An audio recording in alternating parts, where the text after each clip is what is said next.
Nice, we won. Everyone loves winning. This was actually, I mean, we were obviously all very, very close to each other. So it was actually, we got super lucky that red and yellow took all their forces and started fighting between each other. And so we were able to sneak in and get a lot of bases on the side. So we did pretty well. It was pretty much neck and neck the entire way. For this one, it's much harder to have like one team just absolutely dumpster fire the rest because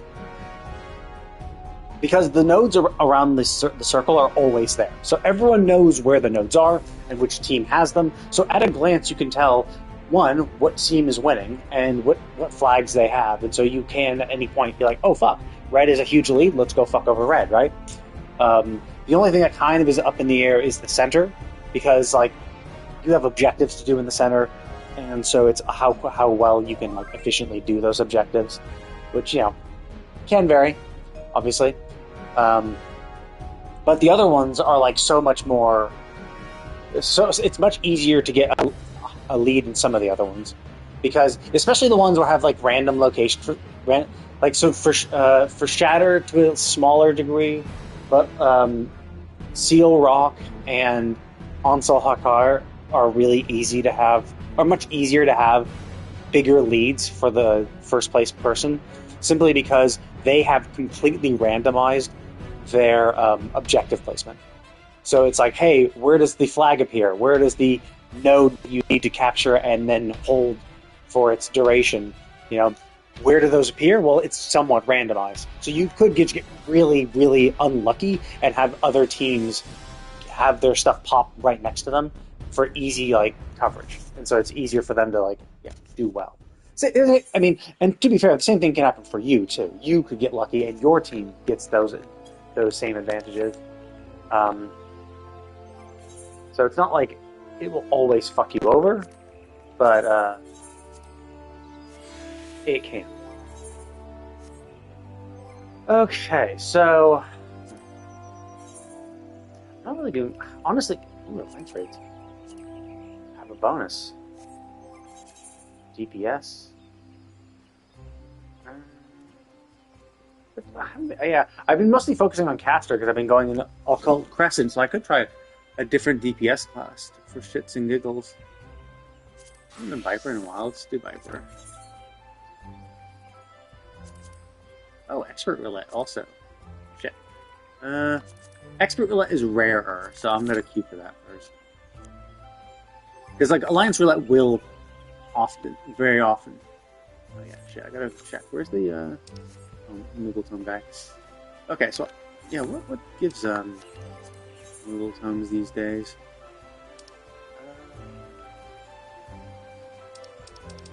Yeah, so usually PvP does too. So yeah. Oh yeah. Also, Travel Wings. I'd like this. They really should just throw that into Frontline Roulette. Just throw it in there. That's or it'd be nice if they brought back or added. They don't have to bring this one back because I didn't particularly like this arena unless they redesign it. Then maybe, but at that point you might as well just make a new one and then just have a roulette for Rival Wings, because it's a really fun mode. It is a really cool, interesting PvP mode. It's just such a shame that they just decided, nah. It's all the old raids, basically. Shit. I think there's a good reward too. That's the annoying thing. Is I actually have to come back and play. And honestly, I need to come back and play anyway, because once I realized there was a huge delay. Oh, I already got that. Once I realized there was going to be a huge delay, it was going to be mid-August, when the next patch would be. Because I was rushing it. Because I'm oh shit, is it going to release in July sometime? And I'm oh no, I have tons of time. Because I still haven't gotten this mount yet. But honestly, it just takes basically, it's 3 days. It kind of averages more 2.5 days for every single level at this point. So I only really need 2 weeks. And so with mid-August being the release date, I could wait even longer. But honestly, I should still do it sooner rather than later, so I just don't feel rushed.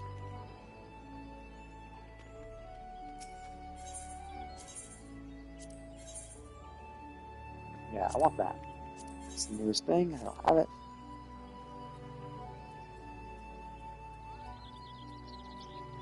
Yeah, I mean, it's almost like there's no point in even doing those old extreme trials because it's like eventually at some point they'll just start giving them away for free.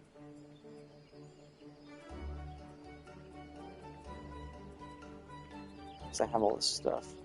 I mean, you have to wait a while. This is like this is only the ruby weapon. If you wanted every single Gwyver, you'd have to wait like many Mogtome events, and there's just not that many.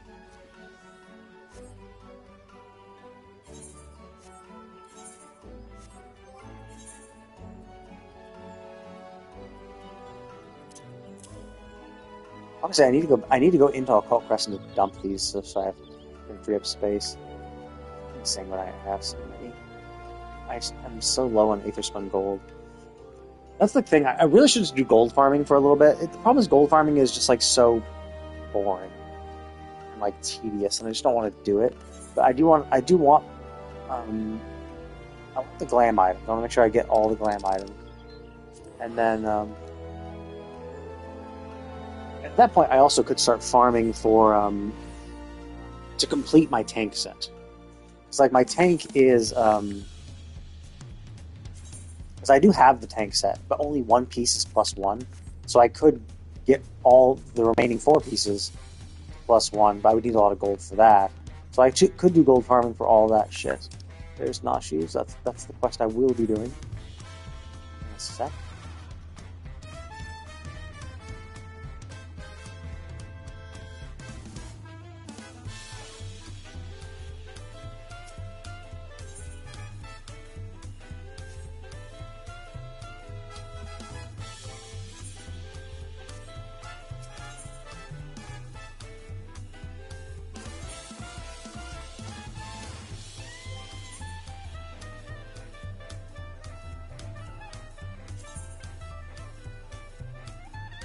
Yeah, I was always more on the ball. Like I was always like doing all my getting all my tomes and capping out so easily. But like lately, I've been slacking off a little bit. Like it's not even like slacking off. Like there's really no point. Like I was like because I was the type of person who'd be like before the next tomestone would arrive, I would have all the tomestone gear for all the classes, and even some of it upgraded.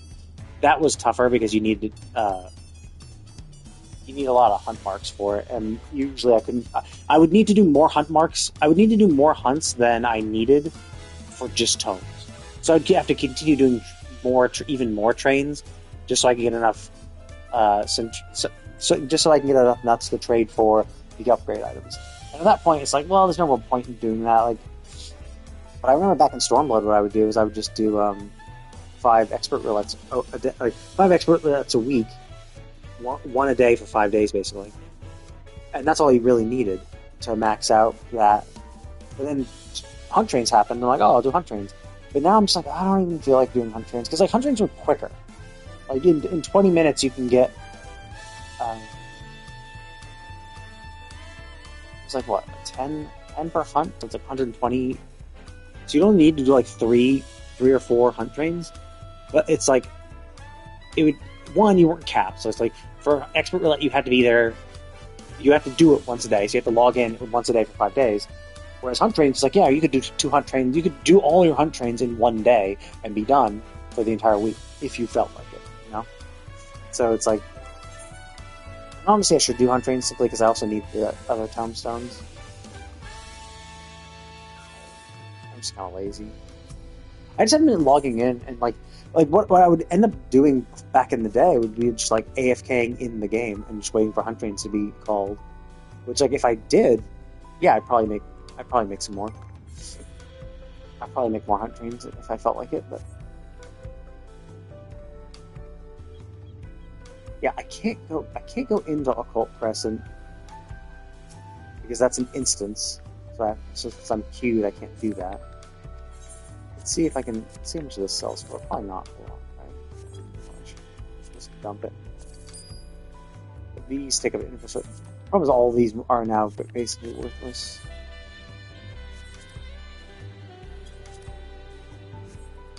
That's fine. One of those. people definitely did complain about it. They were like, "Oh my god, I can't believe like these things used to be worth so much because like the only method of getting them was from this or that." Like I think the Elven one used to be actually worth a lot because the only way of getting it would be to go and do Eureka. And since it's no longer current, in fact, it's not even last expansion or the expansion before that. It's 3 expansions ago, is Eureka. So like the only people running it would be people doing it for the first time, which is not that much, as well as people doing it specifically to get these items to sell. And yeah, that's fine. But it's just like it is silly because you're like, oh my god, Square Enix crashed the market. It's like you say that from the perspective of selling. You say that as like, oh man, like I spent all this time getting these items so that I could sell them at a ridiculously marked up price because no one else is selling them, and now you're mad that people provide an easier method of getting them, which is like who that benefits? It benefits people. Oh shit! Can my other fish sell? I was selling these before. Oh shit! She's still selling. People are selling. These are selling. There must be a. Oh. Seems like they don't sell. They often don't sell for that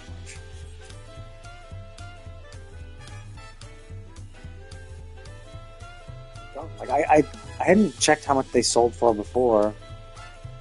I was assuming they were selling for a bunch, so I was like, oh, okay, cool. I'll just.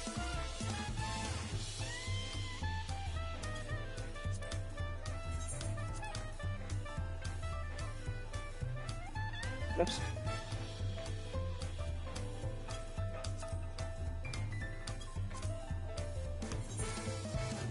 Oh, that's worth a little bit. I'll also sell it. I don't care. I need the space more than I need anything else. That's fine. Are you worth anything? No. Part of me wants to keep them because I'm like, because you never know when it's going to rebound. Because eventually, this is going to stop being the current thing. Eventually, the prices will go down. For some of the things, like obviously, like raincoats, it's like once everyone has a raincoat, you don't need a raincoat anymore. So the big question is just how many. Jesus Christ, yeah. Isn't it still DPS in need? It's not. Yeah, tank is usually it. Oh, whatever. I'll just start prepping and getting close to where Occult Crescent is. So that once I do this roulette, I can quickly turn in those things for silver. But yeah, I just haven't really been playing as much. I've been playing other games. Like I just finished playing. I don't know. I finished playing for the day. I haven't finished the game yet. Borderlands 1 to prep for the Borderlands 4 that's going to come out soon. So. It's like I do my own stuff. It's fun. Like I enjoy it. And it's like, and that was the thing is like I was just putting so much time and effort into this game. Like I was even thinking, I even started kind of working on the Pterodon, and I realized how much time it would take to do that. And then I was like, God damn, that would just be a huge pain in the butt. Well, like doing that while also trying to do all the achievements. So I wanted to make sure I made 200 expert items for all the crafting classes, and then get my 500,000 points. But then I also have to get the materials to craft, so I needed to go in a lot. And getting the 500,000 points for crafters was a huge pain in the ass too. Getting 500,000 points for the gatherers is a huge pain in the ass because crafting is relatively easy, especially now that you can just do over level and macro your crafting stuff. But like the gathering, you can't. There are no benefits. Like sure, you can be higher level. And so you're guaranteed to get the max procs, and you have more GP, but generally, like, it doesn't increase to the point where, like, oh, cool, because I'm 10 levels higher, I'm gathering, my gathering efficiency is improved by 10%. It's like, no, it's like, you gather, like, maybe 1% better, like, because your stats mean you're procking everything all at the max percentage, so, like, that improves it by a slight little bit, but an extra GP might mean you can do a slightly different rotation, but for the most part, you're just like, you're fairly limited, and you're just like, yeah, cool, like, because of you're limited on how the cooldowns on GP restoring items and just natural GP restoration. You're still like and using GP to increase your gathering yield is what really makes you the most money, gets you the most yield. The fact that like all these other factors outside of level factor into it more, so it doesn't really matter. Like it'd be one thing if it was like, oh hey, now that you're level 100, your GP gain per second is increased.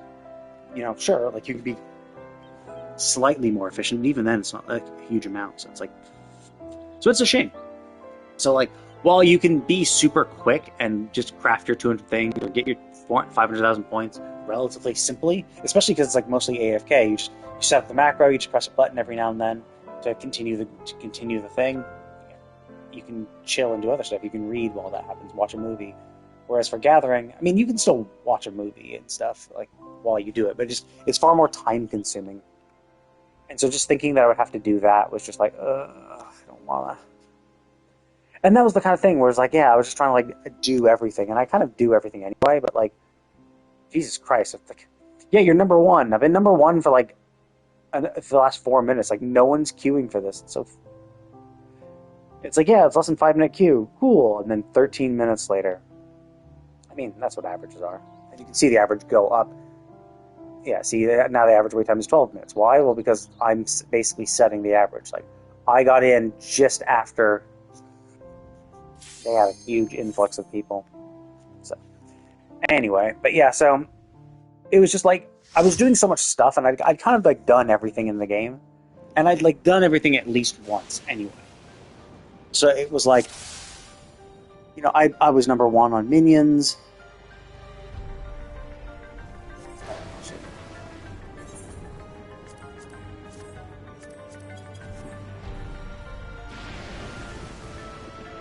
Let's show people.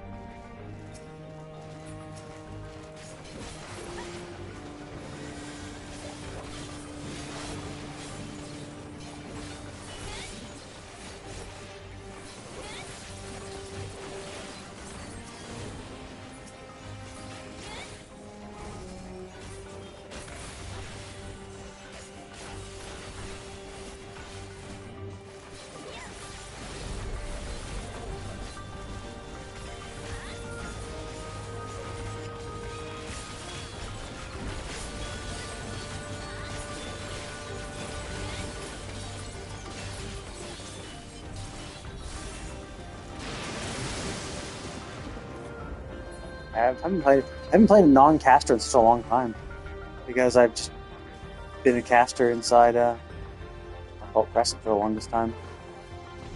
Because I had the gear for it, so it's like, yeah. If you have the gear, you're gonna just do more damage.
Jesus Christ. I was going to say, like, oh man, 19 is absolute dog shit, but holy fuck, you got a 98. There's no way in hell I was going to get that.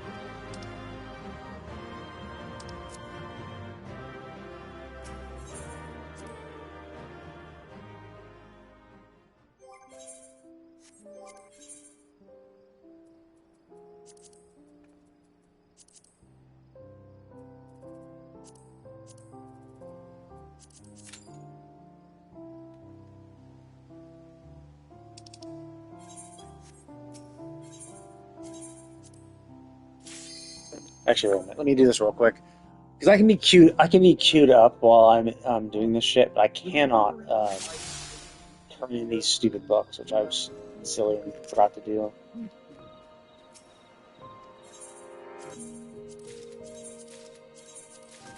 Because I was in a team that was just like I thought it was gonna be I thought it was a proper clear team, but it seems like it was kind of more prog than anything else. Or not, I mean it was like Magitar Prog. I thought they were like much further along than that. So I was like, yeah, sure, I'll join and I'll help out. But I didn't realize they were like that bad. Like there were so many deaths and it was just so fucked and it just to go so long to even get to Magitar. I'm just like I'm not gonna I don't want to waste another my time on another run.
Honestly, that actually matches this a little more. I don't like the random spikes in the blade, but actually the hilt and everything looks pretty good.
It's a Mickey. He's Mickey. Red thing. It's a pretty innovative Mickey costume.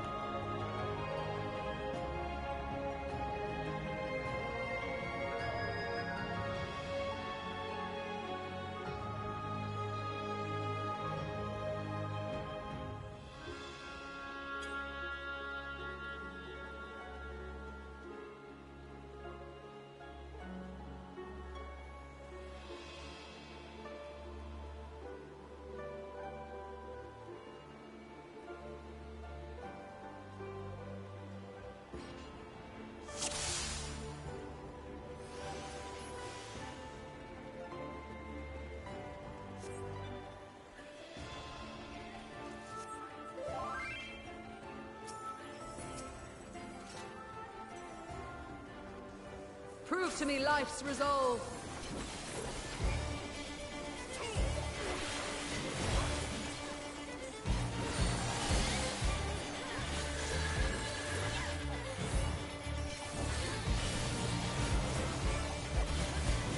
No true abundance.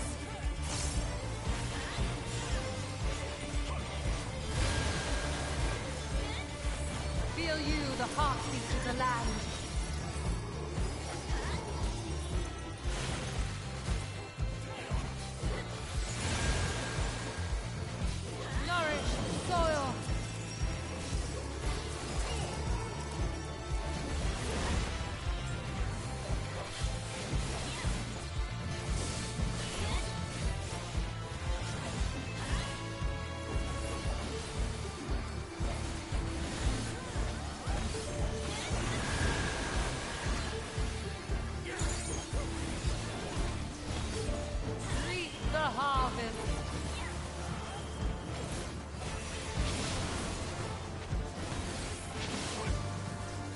Let life flower and flourish.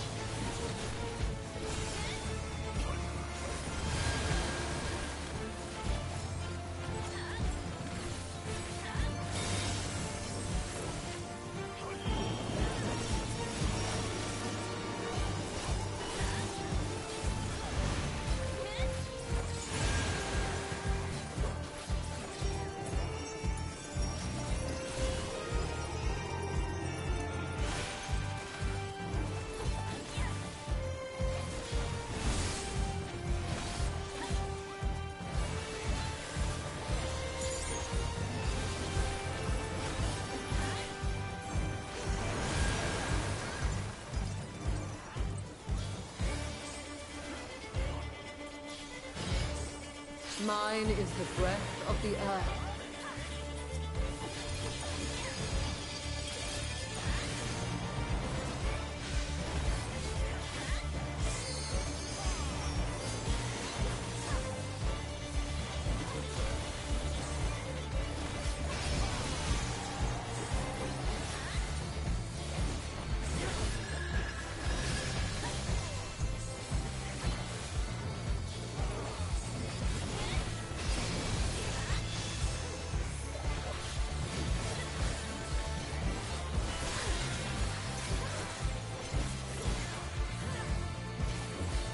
My heart rejoices for our union.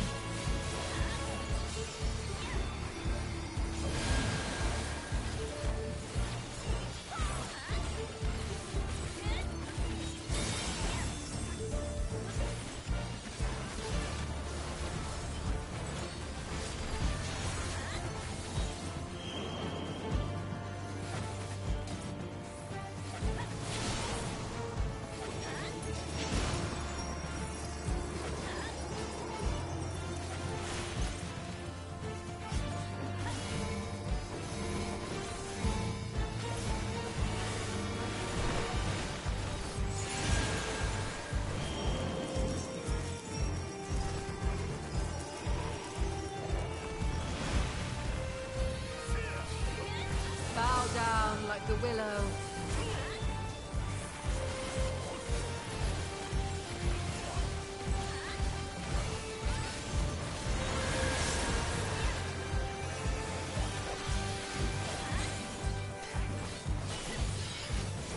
Beyond adversity lies strength.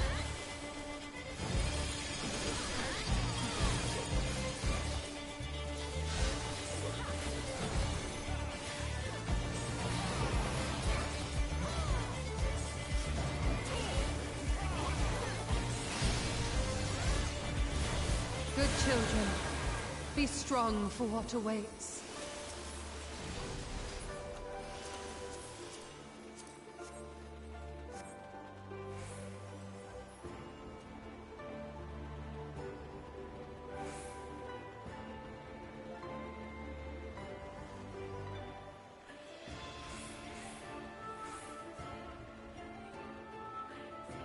By my authority, let the land be remade.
Forgive me, but I couldn't stay away. It seems my sister shall be joining us. 'Tis only fitting that we face you together.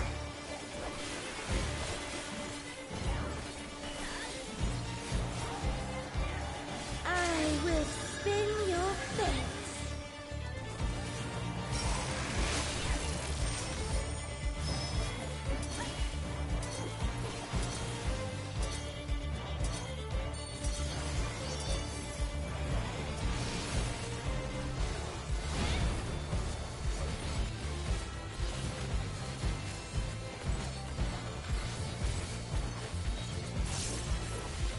Have you the strength to defy fate? The sands of time are mine to command.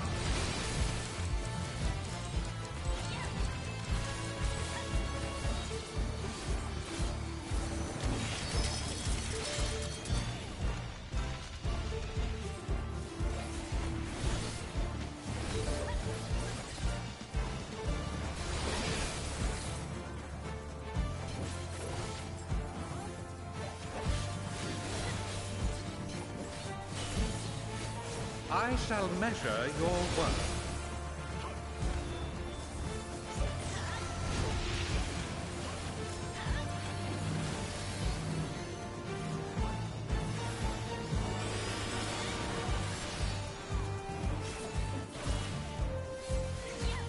Surrender to my power.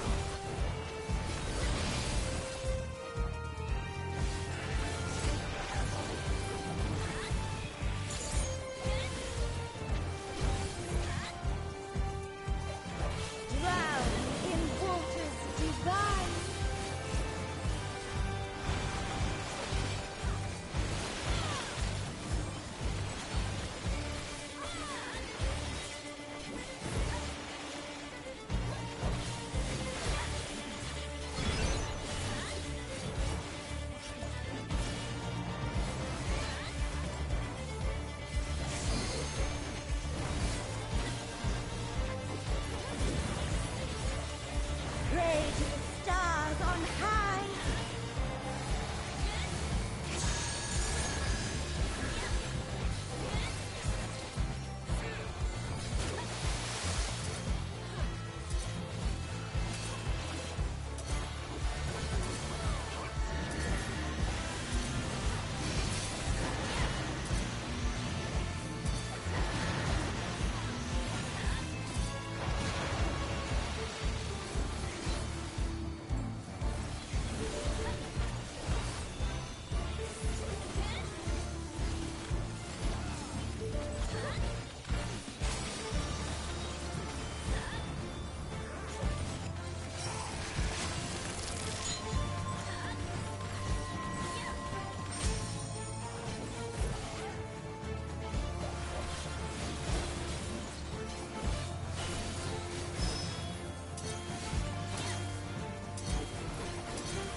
Long have I awaited this moment.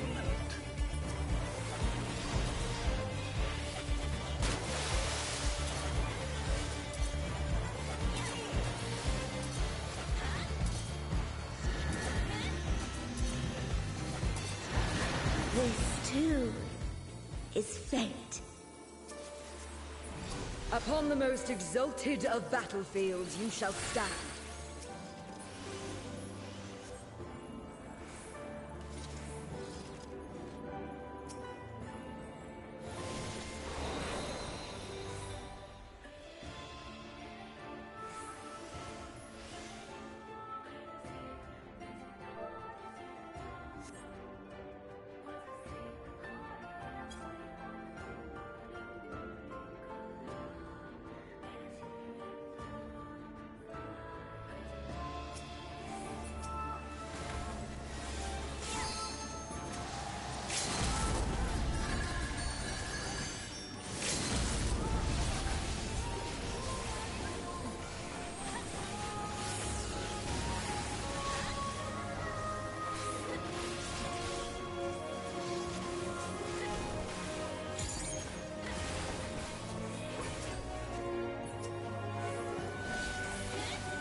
Summon your courage and press on!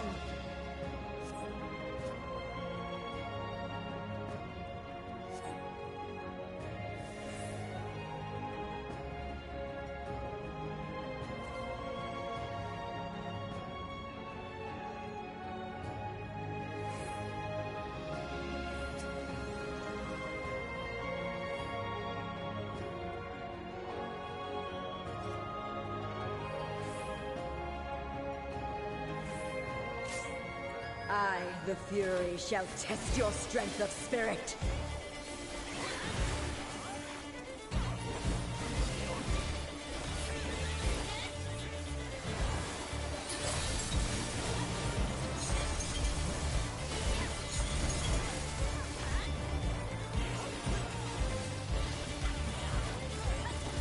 All-piercing spear, drink deep of raging blizzards.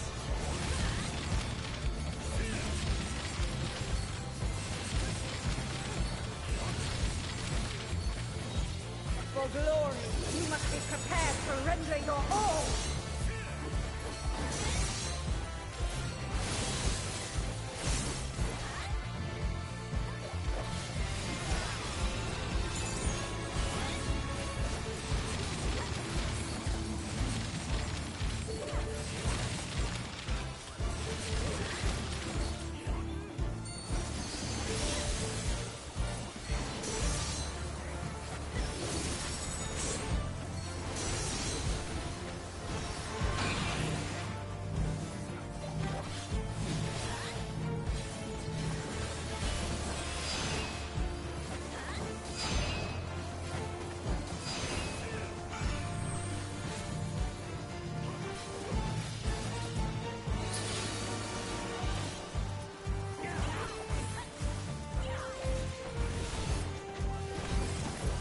must do better than that against me.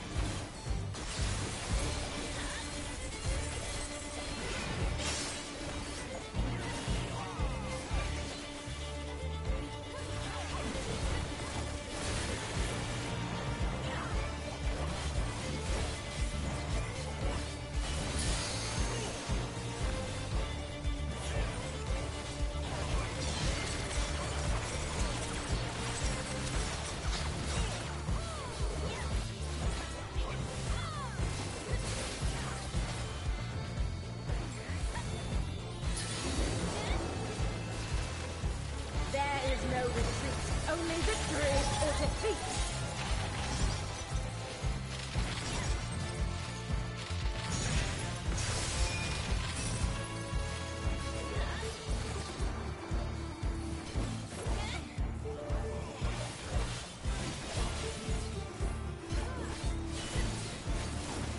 Victory must be seized with one's own hands.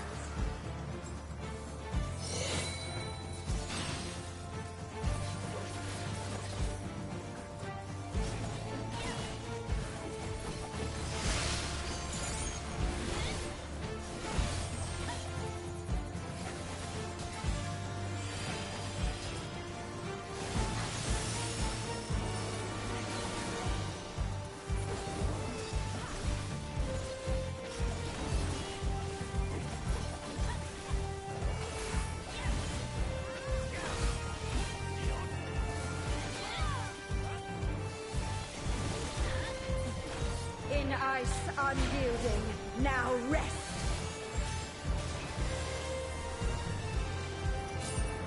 Mine is the Aegis.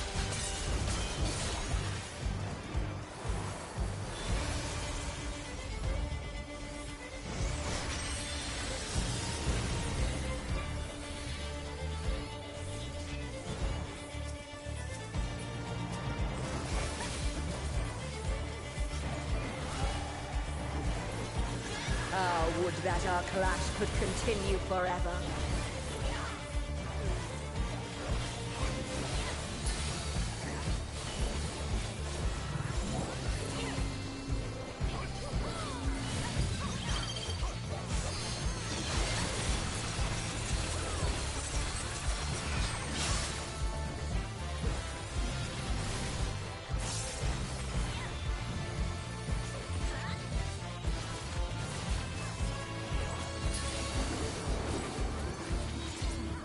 There is no retreat, only victory or defeat.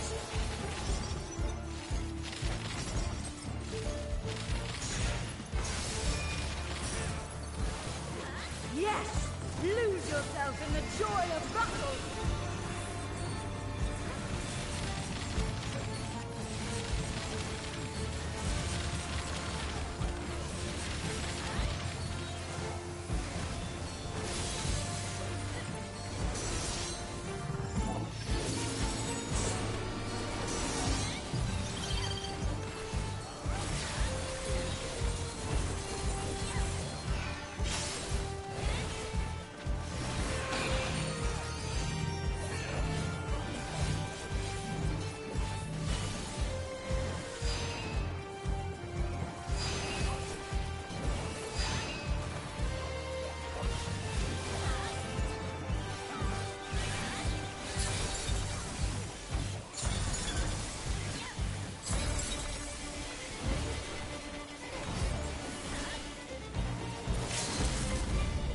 Well fought, mortals. Your next test awaits.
Lest you wonder, 'tis naught I cannot handle.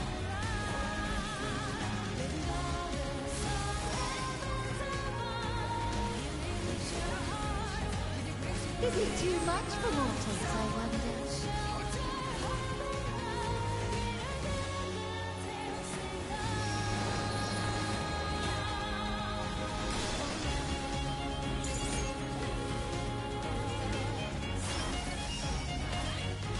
Prepare yourself.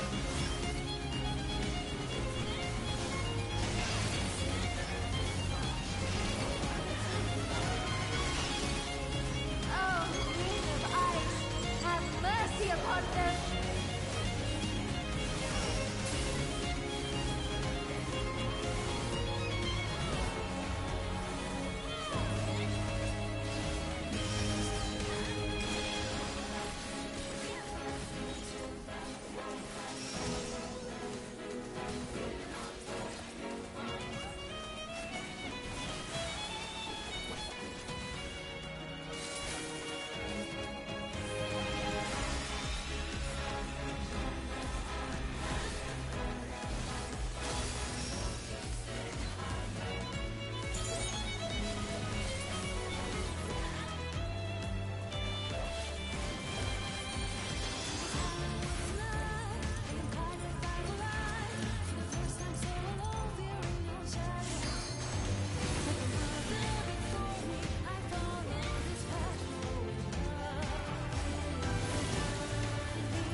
Let's delight in the simple things.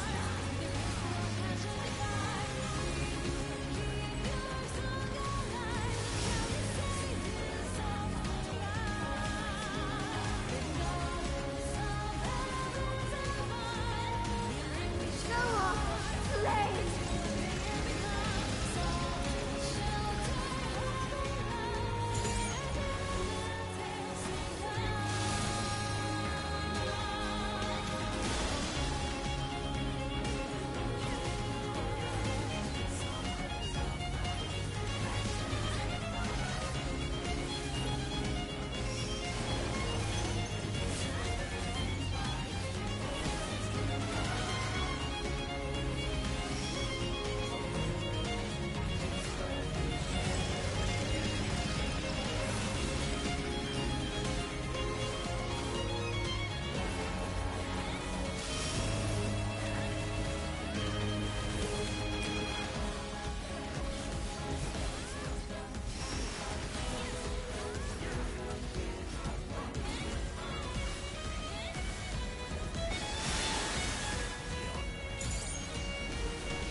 You're always in my heart, my love.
Okay, I'm gonna trade my card real quick, and then I'll be back and start the Hildibrand quest.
Oh yeah, there's the role quest as well too.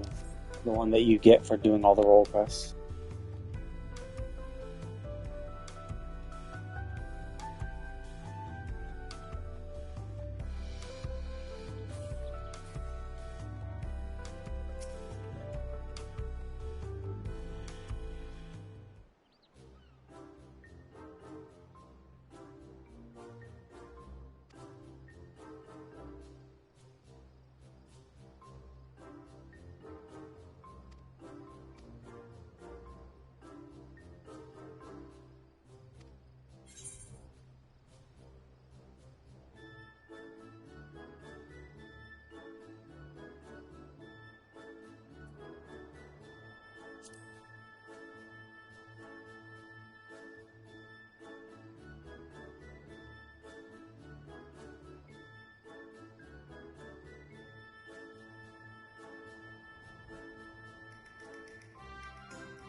Oh, has he become a hard-boiled detective?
Yeah.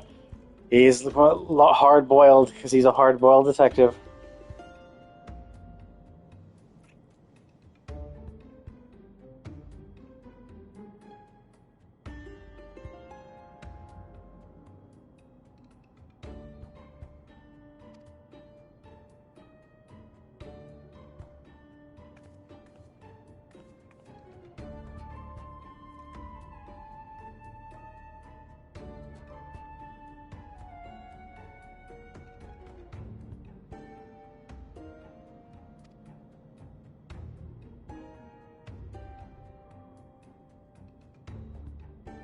Oh, that's interesting. Yeah, I never thought about that. Because they said he landed. I guess, yeah, he would have had to land earlier, and then he would have been here when this all happened. So that would explain it. He's grown old.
Party boiled. That's funny.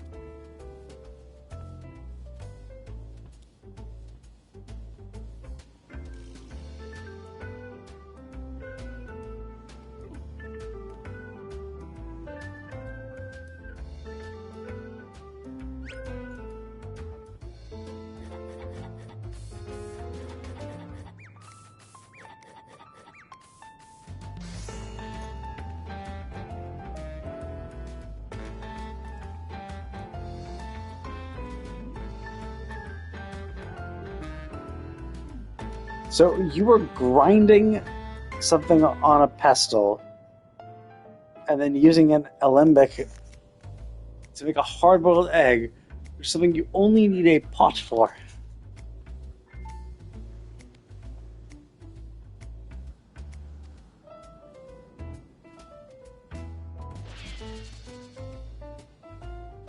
Unless it's a bomb.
I see. So I think this is probably what happened.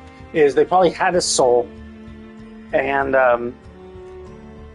they say they probably extracted his soul, and Hardy Boiled is Hildibrand's body. So they extracted Hildibrand's soul and put a different soul into him, and that's who Hardy Boiled is.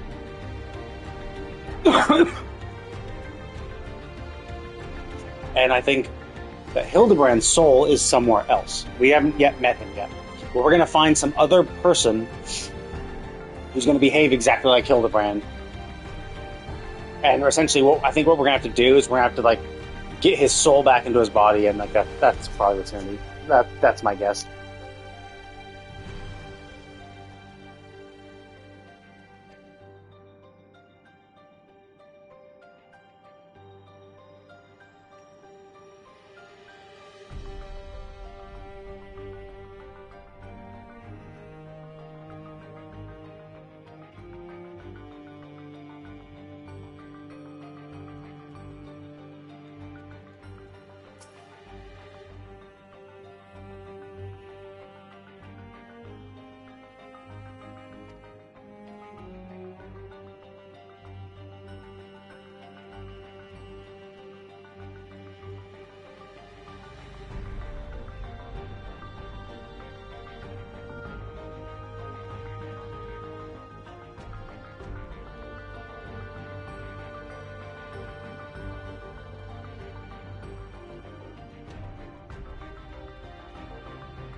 Oh, interesting.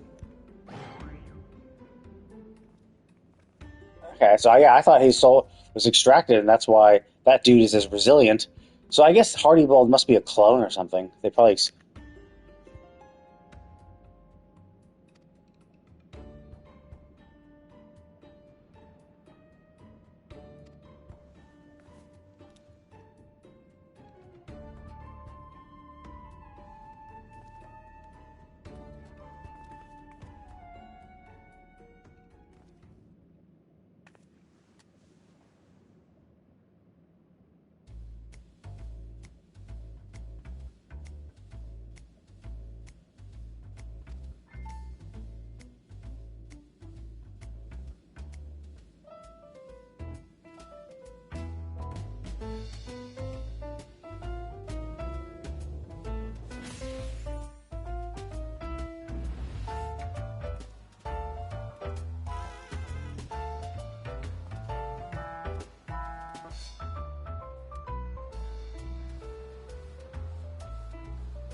forgot when we actually did this dungeon. Did they ever tell us how what happened? It's like obviously it's very zombies, right? Like, was this a virus? Is this a something? Oh, or something like because they were like researching souls and stuff. Like, is it just did they like? Are these people who were experimented on and put a bestial soul in them and essentially just lost themselves?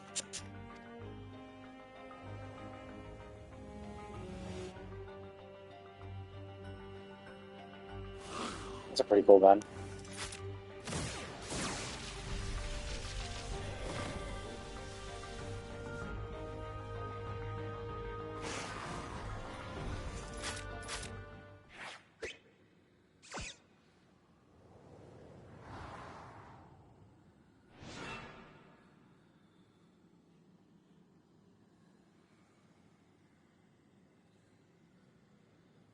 I mean, it is true. Hildibrand is the zombie whisperer.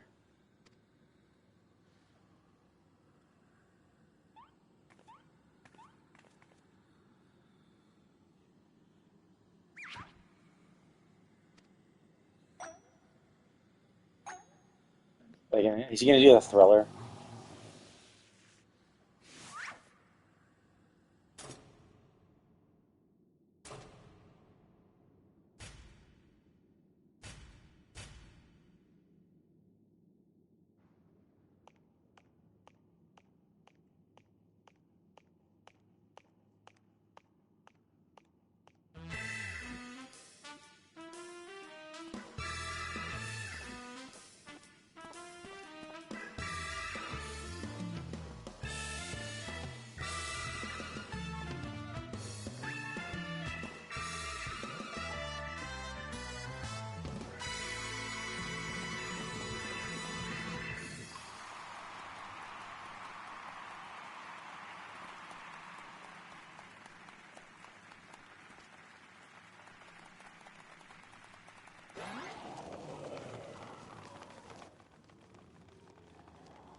Oh, I see. I guess yeah, that could be it. He could be the Hildebrand from this shard. Although it is a little weird because wasn't Hildebrand the reason why they're special is because his bloodline was infected by the alien parasite. But then how would another shard have that also?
thought Nashi was just going to like throw a bomb in his face or something.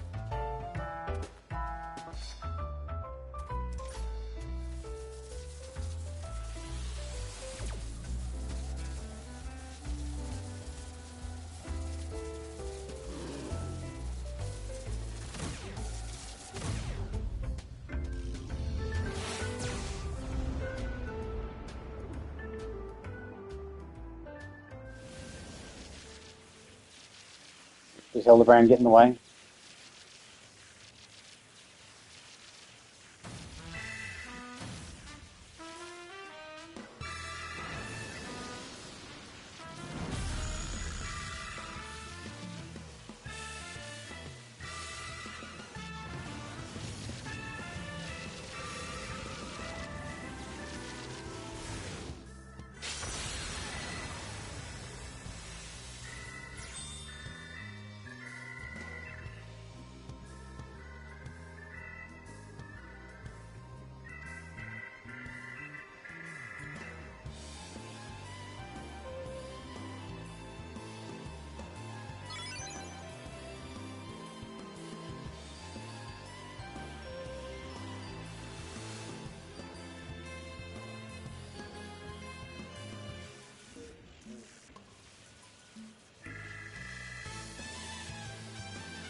Wait, that means Hardyboiled's reasoning was wrong.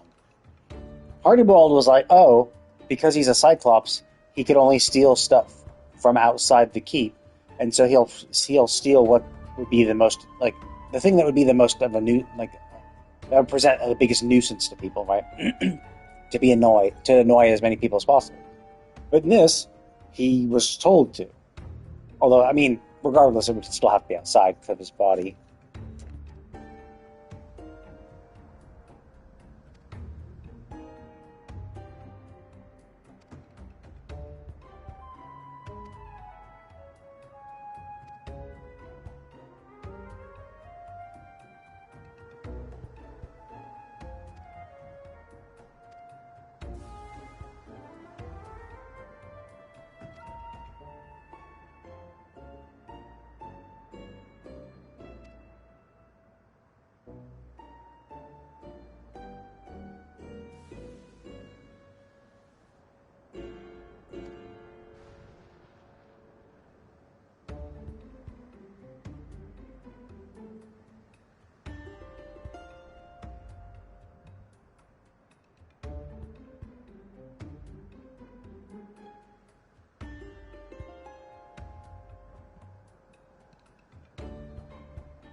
That's the Doctor mask we got for. I don't think it was last time's Halloween event, but I think it was the Halloween before that.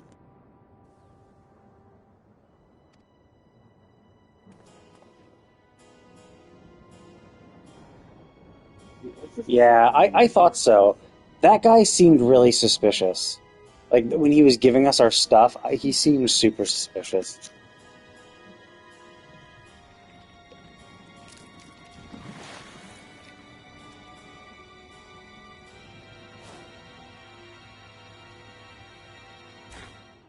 That was a cool effect.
Okay, so that was it. I knew there's only two quests. I knew there was just the intro quest. That's why I wasn't like super keen on doing it because last time it was like, oh cool, there's a Hildibrand quest. Like, and it was like usually early in the expansion, but it's just to set up like Hildibrand. So it's just an intro of like the setting and scenario and stuff, which is like not nothing, but it also like it just is like such a tease. That's why I was like, you know what, that's why I wasn't like super urgently trying to do it. So I was like, yeah, whatever, I'll just do it when I can. And then I knew that in this latest patch they introduced another Hildibrand quest. So I was like, okay, you know. Actually, I wasn't 100% sure I was going to play this today, but then I was like, yeah, I'll pop in, do my frontline. So many achievements. So much stuff I've done. Yeah, I need some more of those. All these. It takes so much time. Like, it just takes so much time to do this. Like, and I threw away all my materials too, because I was like, you know what, they're just taking up too much space and I'm not doing my shit. All the materials that I got, I mean, I guess to be fair, what I was trying to do is I was getting the tier 2 and 3 materials, because each of the crafters had, I think, an achievement for like crafting 100 or 200 expert recipes from phase 1, like from the phase 2, 3, and 4 recipes.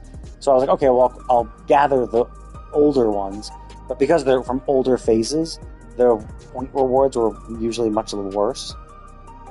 So I don't know if I've actually tried to gather the last phase's materials and what rate it goes at, but typically I guess it's kind of like the tough thing, because like the materials that you gather, you can like finish, like there's only like 3 gathering things, but like honestly cooking's the only one that really uses fish, maybe alchemy too, but like most things use these two. So they have to kind of imagine, oh, okay, well, we want to balance it so that you can get to max points on your miner or whatever, but in the same amount of time it takes you to grind it for the other classes. But then again, that's just not how it worked, because like the points I have in minor is because like look at that. All the farming I've done in previous tiers, barely anything. So there's so many because it's submitting 50,000. Like that's a shitload of materials. Because you're only collecting them a few at a time. So 50,000 materials is insane. It's not even just like, oh, did you get extra points or whatever? It's like, no, it's just literally you have to get 50,000 items. And sure, you can use skills to increase the item yield, but you're still getting. I think what I calculated it out to was like, I was like collecting 3,000 items an hour, which is like insane if you think about it. 3,000, which means this would take me over 20 hours. Well, slightly under 20 hours. It'd be like 18, 17 hours to do this. And it's 18, 17 hours of solid only mining to be able to finish this one. And then there's two more. Like, that's the shitty thing, is it's these ones are points. It's like, oh, okay, if all I need to farm is the latest tier, and that will give me the most points. And so I could finish this realistically sooner. Because you're, like, turning in items for a higher point value. Like, so at 50,000, it's like, if each thing I'm turning in was 10 points, then sure, I would need 50,000 things anyway. But it's also like, if each thing was 10 points, I would need 50,000, but I would only need 50,000 once to get the most points. So 50,000 tier 3 items, or tier 4 items, and I wouldn't even need these. So it's like, it's so much. And so that kind of turned me off. I'd like the Pterodon, but it's just like, realistically, I'm just like, and the crazy thing is that the mining points I have, like, I actually did get the Firmament, Saint of the Firmament title, because I actually got to 500,000 points in goldsmithing. Maybe I didn't get 500,000 in that one instance, but I got enough to be in the top 100 of my server for goldsmithing. So I was able to get the title. And I think all in all, maybe I did do 500,000 thing. And this was at tier 2, the phase 2 thing. So when it first came out. And so all the farming I did to get that up there, as well as like work on other classes as well, all of that, only got me slightly more. I only got like 15% of the total needed for minor. So it's just like, it's like they assume, oh, okay, we're going to give you enough points so that if you get all of other things to 500,000 points, your minor will also be 500. But it's like, it just kind of sucks. It's a grind. It's a grind. So when people bitching and moaning, oh man, like there's not enough grinds. There's fuckloads of grinds in this game. Yeah, I should get that out too. Just the minion, but there are a lot of grinds in this game, and it's just like people just don't want to do them, or people are not interested in all content, which is fine, right?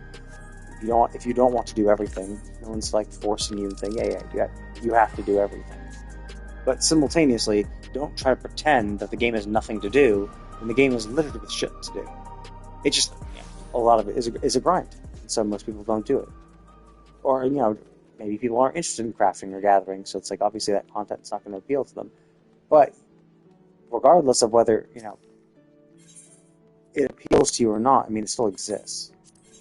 And so that's what's kind of like, everyone's just so selfish, self-centered, really, in that they're just like, oh, well, if I don't like it, then it doesn't count. If I don't like it, that's not content. Only things that I like are considered content, which is, like, obviously bullshit. It's like people can like, well, I don't know. I just don't like the narrative that goes around saying, oh, the game has nothing to do. It's like, there's tons of shit to do. But, like, people play the game for a variety of reasons. There are people who play the game just for, for raiding, right? And only do raids. So if there's not a raid in the patch, or if they finish their raiding, then they're like, oh, well, I'm bored. There's nothing to do. It's like, well, are you going to do any of the other content? They're like, nope. I'm only interested in raiding. It's like, I mean, okay, well, I don't really see how it's the game's fault for not catering to your whims. It's like, okay, well, if you don't want to do that, like, if you don't want to do the other stuff, that's fine. Like, don't bitch and moan about it. Okay, I have 4 of those. I should probably just get rid of the one I have.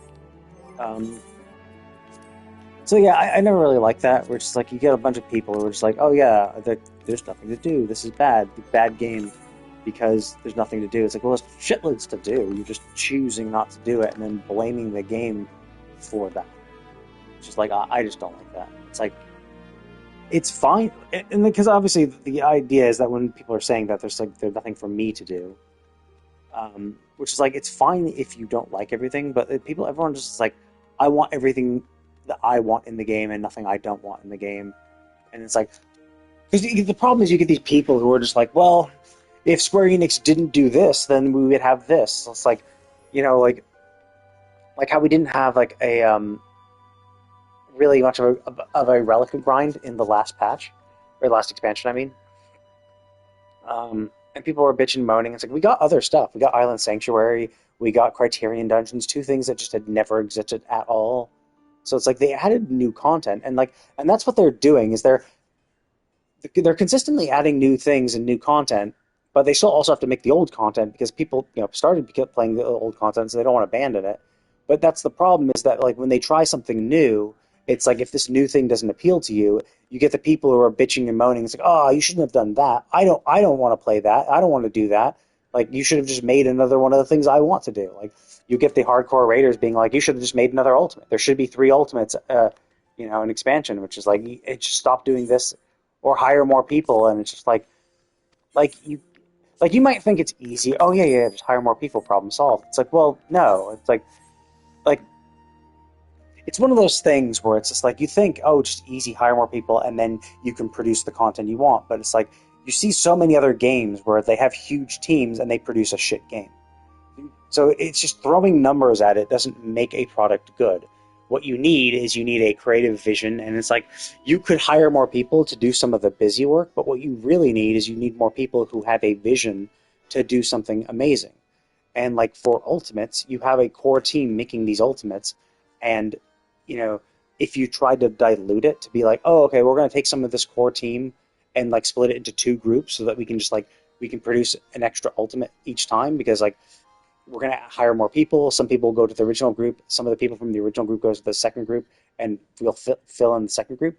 It's like, what you could end up doing is just watering down, and both Ultimates just won't be as good, because what you had before was a core team of really passionate developers who are really good at doing something, and now you have a team, a few people who are really good and passionate about doing it, and just are not able to produce that same level of quality.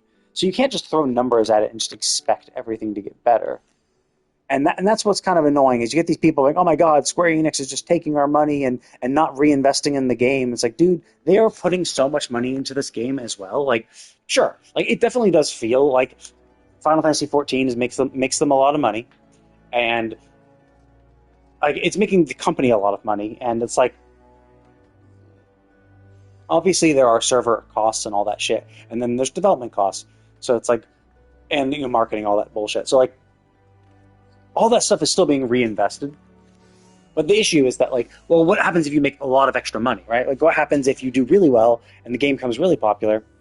Like making a bigger team is not really what you need, As I said, it's like it can dilute things, and you could just end up not making a great product rather than having a core team of really passionate developers. Like that's why Claire Obscure Expedition 33 was so good, is because you had this core team of developers who knew exactly what they wanted to do and were really passionate about it and did it really well. And here you have, and people will say, "Wow, that was amazing! I can't believe I can't believe this small dev team is able to do something so amazing. What the fuck's wrong with all you big companies?" And yet, at the same time that discourse is going around, people are bitching and moaning that Square Enix doesn't hire more people to add more content to the game. So you have people saying, "Yeah, you and your big companies with your big teams can't do shit," and then you're like, "Hey, Square Enix, make your big team even bigger." Like what? So, and then the reason why these big companies are making shit games is because they've expanded too big. And while we might bitch and moan about like Microsoft's firing 9,000 people, it's like, and I mean, it does suck when some games are being like canceled. It's like I heard about the ZeniMax MMO that was already like over halfway developed and now is being canceled. It's like, that's gotta suck. But simultaneously, Microsoft bought a fuckload of companies. Microsoft has a lot of companies, and there's a lot of people who just really aren't necessary. So I do get that this will probably lead to better things down the line, as they're able to streamline things and try to keep their best talent and like keep their talent consolidated into efficient, passionate groups for each project. Now, obviously, it's hard to say because, we really haven't seen anything. Like, Microsoft has been firing people. Like, Microsoft has bought a bunch of companies and have been firing a bunch of people, and we really haven't had them produce any really good game, right? Like, we attribute so many things to Microsoft. Oh, well, it's on game. Like, people trying to say Clear Obscure is somehow a Microsoft victory because it was on Game Pass. It's like, they had literally nothing to do with the game. They just paid them some money so that it would be included on Game Pass. Like, but you're like, oh, Microsoft W. Like, it's good for the customer, right? It's an amazing game. Hell, it would make Game Pass worth it. Spending $20 a month to play this game. Yeah, I pay $20 a month. I pay $20 to play this game because you can finish it in a month. Just play it for a month. So yeah, it's definitely worth $20. Especially if it came out with it. And you might be like, oh, well, Oblivion remastered, but it's like, well, first of all, it was Virtuous who really did well at this, and it was and it's also just them putting a really, just completely revolutionizing the graphics on an already existing game. So it's nothing super crazy. Like, all these big wins people are saying Microsoft has, they really haven't. It's not. Well, and also it's a bunch of things that also were already in development. Like, they did a bunch of firings like over the past 3 years. I think they've been doing just a shitload of firings, right? But it's just games take longer than that to develop. So any successes they have now are were long in the making, and so it's anyway. So I'd be more curious to see how things progress after this point. Now that they've canceled a bunch of games and fired a lot of people, to see kind of how it shakes out. To see how to see what the new companies, because they could be doing well, maybe. It's also really hard to tell too, because there's so many layers to this, because it's Xbox Game Studios and Microsoft is firing a bunch of people, but they own so many studios. It's it's really hard to tell why they're firing people and what their real count is. We probably know how many total employees, but they have so many studios. So when you're looking at an employee count, are they including all of their related studios? So it's really hard to tell. And then of course once you fire them and the projects are canceled, we'll never know if they were going to be good. Now some of them we could say, oh well, that was probably going to be shit. So no, who cares, right? Sure, there's definitely going to be something like that where it's yeah, we could already kind of tell that game was going to be bad. But you never know, right? There could always be a really good game that, maybe we hadn't really heard much hype about it, hadn't really seen much about it, gets canceled, but if it had come out, it would have been amazing. Hard to say. And then there's we hear Hi-Fi Rush supposedly we seemed to do well. All the critics were praising it. Even someone from Microsoft praised it, and then they shut down the studio. And Asmongold has said, oh well, people say it did really really well, but the Steam numbers were never super high, and it's the concurrent Steam players were never super high. It's just well, sure, he's right in the sense that we really don't know how successful it was, but we did have someone from Microsoft themselves say yes, it did really well, it's a great game, and then 2 or 3 months later, the studio shut down, right? And Steam numbers are tough, right? Especially Steam numbers are really hard to gauge how successful a game is. Sometimes it can be for long running games, sure, right? Obviously high numbers for a game that takes a while, but if you have two very successful games, one that takes you 5 hours to beat, one that takes you 50 hours to beat, you're likely going to have more concurrent players on equally successful games, equally popular games. You're going to have more concurrent players on the 50-hour game because it'll just be taking people longer to beat it. and so you're just going to have more people playing it concurrently. And so even if you're able to get like 1,000 new players like a day, or let's say 100 new players a day, 100 new players a day are starting to play both these games. You know, those 100 players could, in theory, beat your 5-hour game that day. You know, if they had 5 hours to spend. So it's like, you know, and then they're going to stop. Like for your single player experience, it's just going to stop. And that's kind of how Hi-Fi Rush was. There was some level of replayability, but for the most part, it was a story-based rhythm game. And once you beat the game, you're kind of done. Sure, you could go in, you could grind and level up and stuff, and I think there were some other modes and New Game Plus and stuff. But like realistically, you go through the level, you beat the game, and you're done. And it's like maybe a 10-hour experience, and then you're finished. So the average person will finish in 3 days. And so like trying to say, oh well, there's no players now. It's like, well, yeah, because like even if they're still getting 100 new players a day, they'll finish in 3 days, and so, you know, you'll keep a steady stream of people, but still it'll be a steady low stream of people. And then like who's to say is that successful or not? Like we don't know how much was spent in that. And that's kind of like the tough thing to gauge. It was like how much money was invested, how much money did they get back. It was on Game Pass, so they did receive money from that, although it's a Microsoft-owned studio, so maybe the developers themselves don't, or the studio itself doesn't directly see that money. Like maybe Microsoft doesn't have to pay them money to put it on Game Pass, they can just put it on Game Pass. But presumably the value of it on Game Pass was calculated into the, you know, into everything. So it gets really complicated. So, like, Microsoft has announced a few things. Like, it's kind of hard to tell, like, what are their original IPs. Like, they have the Gears of War coming out, Gears of War Reloaded. I mean, it's a remaster, so like it's like whatever. And like people are like, oh my god, Tony Hawk Pro Skater 3 and 4 are coming out. It's like they're coming out with a bunch of remakes, and people are like, oh my god, Microsoft is amazing. It's like, yeah, they created a bunch of remakes. It's like it's nothing really like revolutionary here. It's like you just updated the visuals on a game. Like, great. Like it's good, sure. Like if it's a good game, it's nice to have a up to date, you know, good looking version of it. Like the Oblivion remaster is great. Like it's not a bad game. It has its own little fun bits about it, and it's cool that like now it doesn't look like shit, so people would actually want to play it. So, you know, it's good to get new people into it, but simultaneously it's nothing super crazy. Like I'm really interested to see what the new Fable game will be, because like it's a new game. You know, it's a new game, so we'll see how. And I'm not even sure it's made by the same studio who made the original Fables or which Fables they made.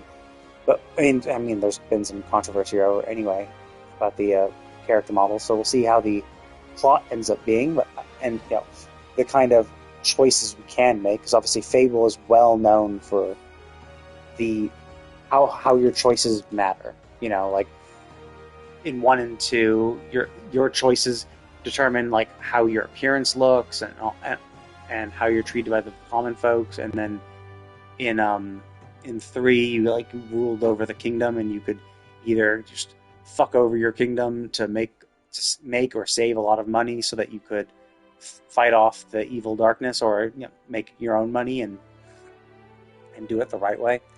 So I'm curious how the new game will be. And so like, and then like there's a bunch of like games they put on their showcase, and it's like, oh, okay, cool, it's the Xbox showcase, but it's like, yeah, but like not every single game on that showcase is like an Xbox or a Microsoft owned company, right? Some are, but like you get ones like they brought like, because on the showcase they were like, oh look, Final Fantasy. So well, Final Fantasy clearly isn't, you know, and Square Enix isn't a Microsoft owned company, so it's like, okay, so the Xbox showcase isn't really. Like, it is what it is, right? It's showcasing the games are coming to Xbox, which is fine, right? That's just cool. You know, it's to hype up people, or Xbox or the Xbox Game Pass, or you know, or PC, Xbox, you know, Xbox bar on PC or whatever the fuck it is, right? So it's cool in that sense. So it'll do that, but like you get some of the people who just like use that to be like, oh look, it's popular. It's like look at all these like W Microsoft for like. I mean, it's good that they're bringing, you know, games to people. Like, sure, it's fine to have them bring. It's fine to have them like do all these cool things and like make Xbox increase the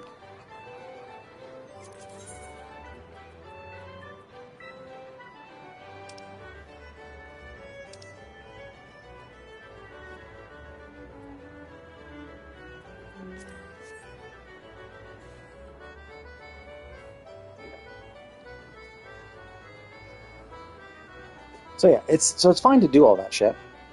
But I don't know. It's basically like there's always people. It's a it's the console war bullshit, and there's always people. And like you might be like, oh, console wars are so stupid. It's like it's not just like console. It's like it's everything, right? It's before it was console because console was it. But now PC players are getting in on it too, and they're just like, yeah, PC is better than you. And so it's basically they just joined the console war with PC as the console, right? So it's just like they've joined it, and it's just a huge back and forth of constantly insulting each other, and it's just so fucking stupid. It's just like play on the system you want to play, and stop bitching about it when it's not on your system, right? You just get all these whiny bitches who are like, oh, it's a PS5 exclusive, oh, it's an Xbox exclusive, oh, it's a PC exclusive, ha ha, we have this and you don't, and then them being like, oh, that's bullshit, that shouldn't happen. And then being like the exact opposite when it's on their system and not there. Like you get a bunch of people like, oh my god, it's consumer unfriendly to not have to like only have console exclusives or have it exclusive on this or that. And then when it comes out that it's exclusive on the system that they own, they change their tune and they're like, yeah, fuck you guys. This is on my system, not yours. And it's like, it's just so duplicitous, and I just hate it. It's just so fucking annoying. It's just like, just. Like so, like I mean, for me, like the Indiana Jones game. The Indiana Jones game was made by a company I think Microsoft owns, or Microsoft published it or whatever. So it came out on PC and Xbox first. Fine, I didn't buy it on PC and Xbox. I waited until it came out on PlayStation, and I played it on that. Like that's what I did. You know, it's like, is it annoying that I can't play it when it was first released? Yeah, sure, but like, it's. I could have bought. I mean, and I have an Xbox. Like I have an Xbox and I have a PC. I could have bought that version and played it on that. You know, I could have. But I like the controller for PlayStation more. And realistically, I could have plugged my PlayStation controller into the PC and played it like that. But like, I have my PlayStation and Xbox connected to my humongous television, so it just is a better, more immersive, more fun experience if I play it on television. And between the two, I like the controller for PlayStation more. So I'd rather play it on PlayStation. So, given that, that's what I do. I'm like, oh, okay, can't play it now. I'll just play it. And you just get so many people bitching and moaning and be like, oh my god, it's just, like, you shouldn't have console exclusives. This is bullshit, blah, blah, blah, blah, blah. And it's just like, dude, like, if you can't play it, you can't play it. Wait till it's on the system that you want it on. And it's just so annoying to hear, like, you hear everyone on both sides being incredibly like hypocritical, and then you get the people who are like, oh, well, why should I buy a PlayStation? It has like there are no games for it. It's like there's fuckloads of games. There's the entire PlayStation library. There were a lot of PlayStation exclusives. They eventually came to PC and Xbox, of course, PC at least. And it's just like, so they're no longer exclusive, but they were, right? And you're like, it's like, well, the people were like, oh, well, it's also on PC, therefore it doesn't count. It's like, oh, okay, so then no PC game that's on console should count either, then, right? Like that's how it would work. Why buy a PC when I can just play a lot of those games on console, right? By that same measure. You're just saying, oh, I shouldn't buy a PlayStation because I can just play these on PC. Like I can play the same games on PC, so it has no games. And it's like, I mean, you could argue the exact same thing the other way. Why should I buy a PC when I can play a lot of the games on PC on console? And you could argue, well, there's more games on PC. Yeah, of course. Like there's a lot of indie games because it's just easier to develop on a computer and just release it on a computer and not have to buy the dev kits for. It's an easier barrier to entry, basically. So you'll see a lot of indies release on PC first. And there are some like games that are far better to play on PC anyway, like point and click adventure games. Yeah, those are just PC. Those are just best on PC anyway. So, so you could argue, yeah, the PC has more games, And sure, but like, it's just so disingenuous because it's like, oh, PC has more games. It's like, yeah, sure. There's the banana game, you know, the game where all you do is just click a banana and the click counter goes up and that's it. That's literally all you do, and it's just a scam game, so that you can try to make money, real world money by clicking. And it's in the top 50 every single day because it's a scam game used to make real money by, you know, auto clicking shit and trying to sell bananas to idiots. You know, that's a game. You know, so it's like, clearly not all games are made equal, and for the most part, like, if you get any console, Xbox, PC, PlayStation, no matter which one you get, you can play a huge amount of games. Like, you basically, regardless of the system you buy, you can use that system to play every single game. Like, you could waste like hundreds of hours of your life on the games that are available for it, right? Because like, people like to say, oh, well, PC has more variety. Yeah, sure it does. You know, it does. But like, do you really need more variety? Like, don't you really just need to play the best games? Like, wouldn't you just want to play the best games? And you don't need to play all these like shitty, stupid games, right? Like, there's a lot of just knockoffs and just shittier versions of it already existing good game. Like, why would you play that, right? Like why would you play like the new Saints Row game instead of like Grand Theft Auto 5 or Grand Theft Auto 6 when it comes out, right? Like, there's just no real reason to play like a 5 out of 10 game when there's, you know, so many 8 plus 10 out of 10 games, you know, 8 or higher 10 out of 10 games. You know, there's just no reason to. So when people say there's lots more games, like, yeah, but who gives a shit? Like, basically, once you have like over 1,000 games in the digital library, like, who gives a shit, right? Like, you're never going to be able to play all 1,000 games. And to be fair, it's not like you actually play all of them. Like, there are different genres. You don't like every single one, sure, but like, you know, people like to pretend that's like, oh yeah, well, it has more, and more is better. It's like, yeah, sure, more is better in the general sense, because if there are more, you have more choices and options. But realistically speaking, you only have so much time in the day, so once you get to a certain threshold, having more doesn't really matter. As long as you have enough in as long as you have enough in the category you want, like that, you're set for life, basically. So like, the idea that PC is better because it has more games is stupid, because it's like, PlayStation has enough games in their library, Xbox has enough games in their library, that you could just get that, either system, and never have a PC ever. Because most of the best games still come out on console. And like, you might say, oh, PC has more games, sure, but all the best ones still come out on all systems, you know? So there's no real point in getting a PC, because the best ones still come out on console anyway, you know? So, like, that argument was always a little stupid, right? It's like, yes, well, technically true, it's also irrelevant, because after a certain threshold is reached, it doesn't really matter how many more games you have, because, you know, you will never ever be able to play them all. So, like if you like RPGs, right? Once a system has over 100 RPGs, you're pretty much good. Like, it'll take you decades. Well, maybe not decades. It'll take you a few years to finish 100 RPGs, right? Unless it's like super old school, then they might be finished super quickly.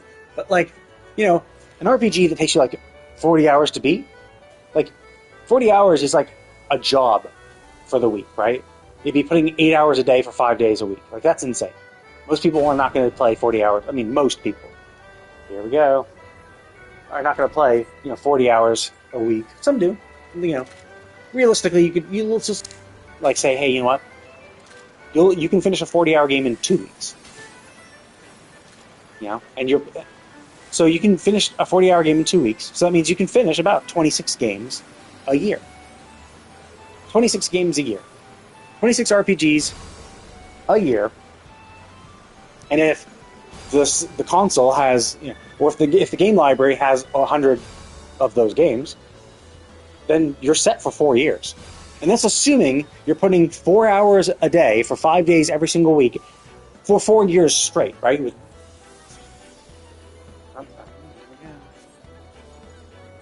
We got some early bird bonuses. Let's see if we won anything.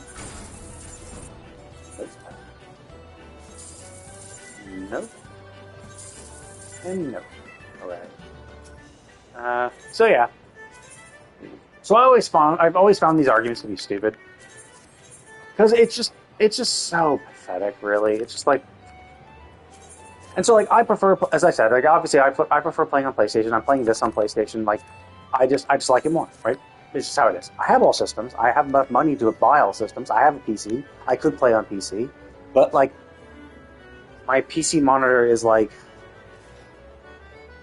I don't know, like 30 inches or something like that. 30, 32 inches. My television's like 55 or 60, something like that.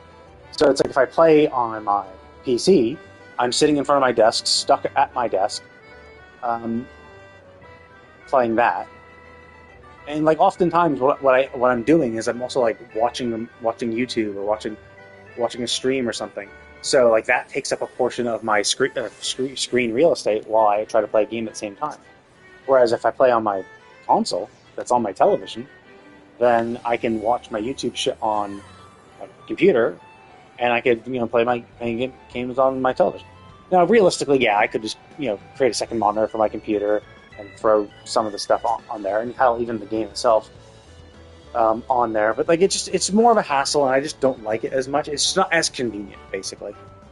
So like, there are so many people who try to make PCs seem better, and like, it's all the, I mean, and regardless of what it is, like PC, Xbox, PlayStation, regardless of what they try to do to say, oh, mine's the best, it's like they all have trade-offs, right? People like to say, oh, PC master race, PC are the best. It's like, well, no. Like, statistically, that's not true, right?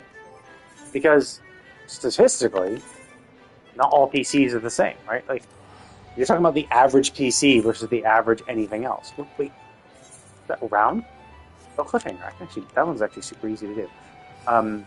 So statistically, most PCs are shit, right? Like, the problem is you get a bunch of people who are like, you get a bunch of people who are like, oh, I have a really good PC. I spent $2,000 on this PC. My PC is amazing.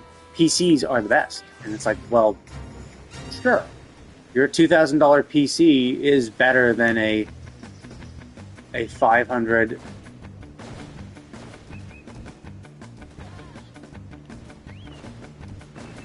Oh, fuck.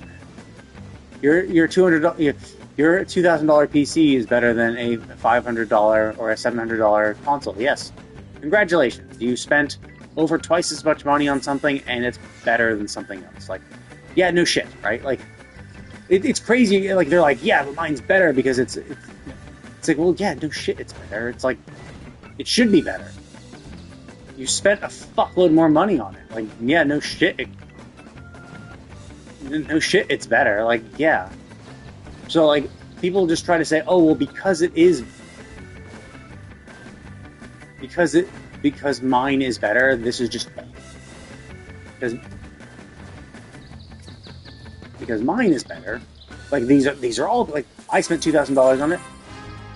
Oh, what the fuck? I get tomes for doing gates? Oh, shit. Anyway. People go, oh, because mine is better, therefore all PCs are better. It's like, well, no, because like the average PC is going to be nowhere near. And I would argue that the average PC that people have in their homes is worse than a PlayStation 5 or an Xbox Series X, right? Like I would just argue that. I would say, yeah, the average PC that people have in their homes is worse than that. And it's because like gamers don't make up a majority. Like PCs are everywhere. 100%. So it's definitely good to be in that market. But like most people don't have gaming PCs. Most people have just like shitty laptops, or just laptops, or not amazing desktops because they just need a desktop, right? So they spent like about the same as a console to get a not really great PC, because it's like, well, it does what you need to do, and that's that. But then you just get these gamers who are just like, no, like I got this, $2,000 plus PC that means PCs are better because it's like, yeah, sure, on the hot. Finally, go to my apartment. Actually, wait. Let me go inside first, just to refresh my timer. It's like, sure, yes, PCs can be better, right? But that's why making the definitive statement that PCs are better is wrong, because PCs aren't better. Because PCs are better is a statement, and the way to easily disprove this is to find any, because PCs are better is logically equivalent to all PCs are better than this, which is not true, right?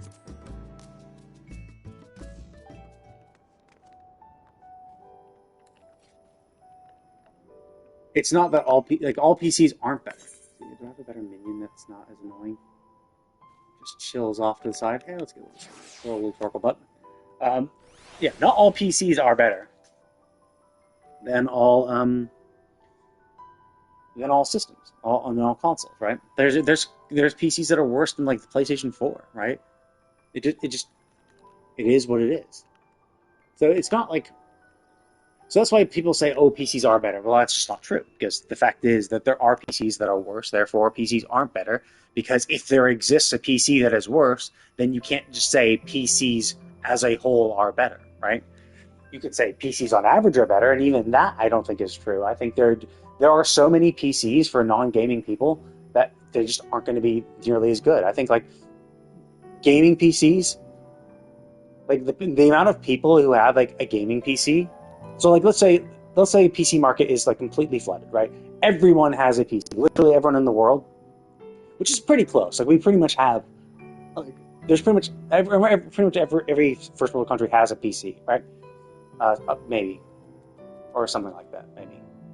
But like people who have like a gaming PC that costs like $2,000 or $2,000 or more is like 1% of that, and so you get this like 1% of this group thinking, yeah, what we have is the best, and it's like, and then like completely ignore the fact that there is a huge cost difference in that. It's like, oh, you should just get a PC because it's better. It's like, well, like it can be better, and people are surprised. Like I know I was trying to explain to another streamer when they were talking about like Japan and how like Japan is where Nintendo and Sony came from. So obviously it's not surprising that they're big on consoles.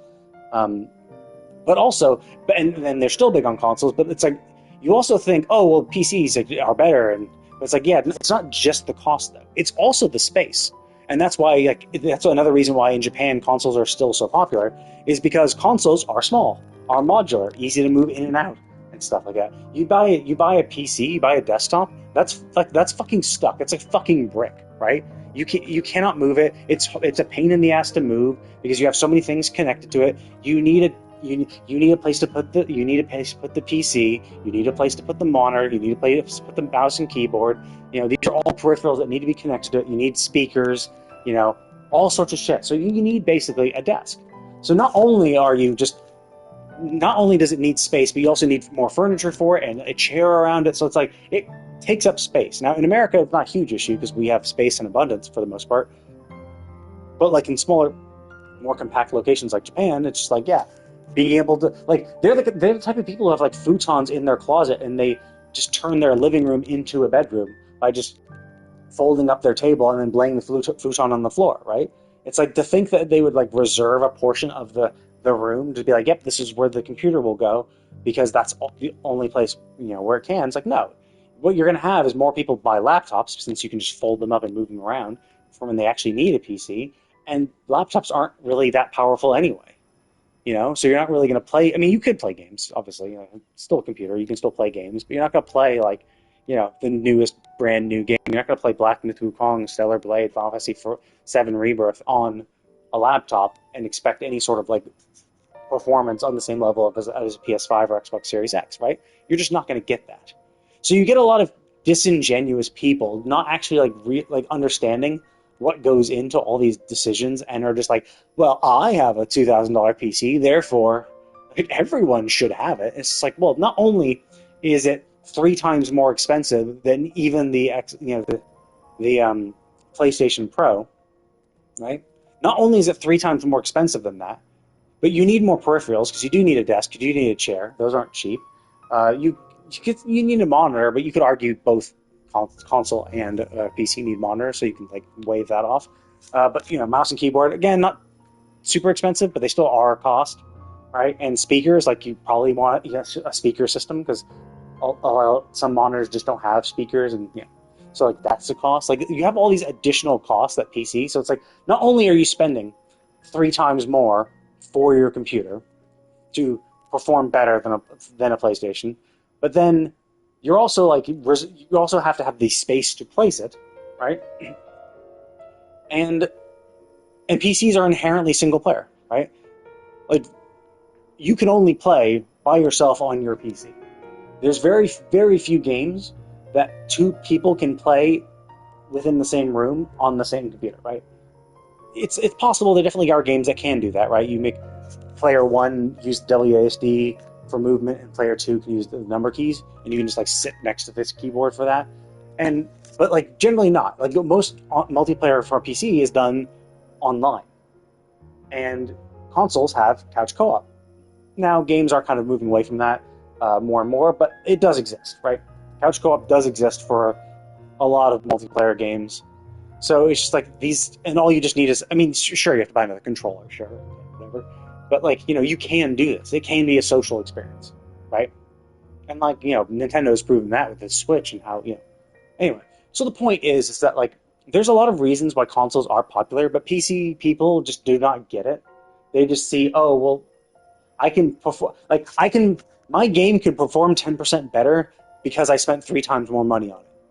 And that makes it worthwhile. And if that's worthwhile for you, that's fine, right? Like, it's your money, spend it however you want. But to get like entitled and be like, to get entitled and up your own butt with this, it's like, is it like not really narcissistic, but like, I don't know. You just get these people who are just, I think it's a lot of, gamers in general are pretty entitled. Because like you get these people who buy these amazing PCs and then like bitch and moan about performance, and bitch and moan how like game developers didn't like design their game around their ridiculously high-end PCs. Like I saw people bitching and moaning about a game because it didn't provide ultra-wide monitor support, and you're just like, are you fucking kidding me? Like ultra-wide monitors, like you know how few people have ultra-wide monitors? Like that's fucking insane to think that a game developer would take time to first of all even think of that. Like maybe they're just not even thinking of that. Maybe no one has one of them because most people don't. Like it's just so entitled for you to think, wait a minute, this is my system. How does the world not cater and design the product perfectly for all the stuff I have? Like the level of entitlement is insane. And you get these people who are like, oh, I have this amazing system. Why isn't the game optimized for this? It's like, well, when like what 1% of all the PCs have specs like that? Like, you expect them to design it for that? No, they're going to design it to make it work for as many people as possible. And that one's a little tough performance-wise because like there definitely are instances where like games really should have better performance than they do. But then there also are some unrealistic expectations around performance where you're just like, come on, dude. Like, they can't test literally every single... Like, there's so many ways you can make a computer that you can't possibly test everything together and optimize it perfectly for every single one, right? It's just... Because, like, that would be a huge task in and of itself. And, like, they're trying to make a game here. Like, stop trying to, like, bog them down with that bullshit, right? Now, some game developers can, but, like, to expect that all game developers have this in their wheelhouse is just a little unrealistic. And yeah, it is just kind of frustrating at how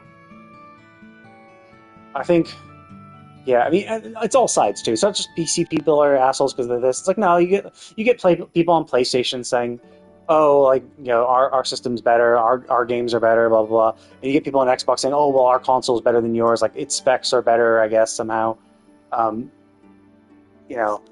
Xbox Game Pass is better, and like, oh, well, yeah, and all that shit. It's like, I don't know.